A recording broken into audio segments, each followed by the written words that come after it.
a kidney inflammation. Oh no! Upon his father's death, a totally unprepared Nicholas II ascended to the Russian throne. He wasn't a reformer like his grandfather, nor was he a repressor like his dad. Nicholas was Nicholas. Timid, easily swayed, and more interested in doing whatever the hell this is. Or this. Or this.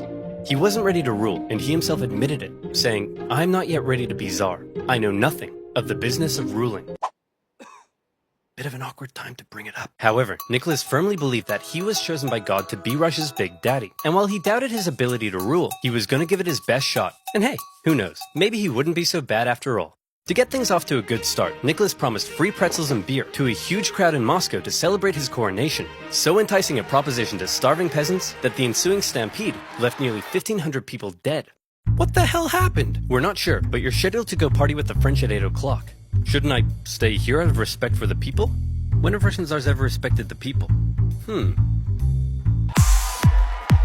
Nicholas's decision to go party with the French immediately tarnished his image. Some were calling him Nicholas the Bloody. The czars had been partying hard at the expense of the people for long enough. They'd emancipated the serfs, but failed to lift them out of poverty. They used their secret police to crack down on anyone who might criticize them, and they'd failed to modernize and give the people rights, something the rest of Europe had begun doing over a century ago. The rule of the czars was quickly becoming outdated, and more Russians began wondering if there was a better way. For many, the solution was simple. Just look to the West. Republics, democracies, and constitutional monarchies galore. But a small growing group rejected that for an even better idea, a little something they called communism. Take Vladimir Lenin, an intelligent member of Russia's middle class, and also a massive ill-tempered jerk. If you disagreed with him about anything, he wasn't afraid to call you out. You fat-headed, simple-minded, vapid, cockeyed imbecile! Tenderheart Bear is a far superior Care Bear to Bedtime Bear!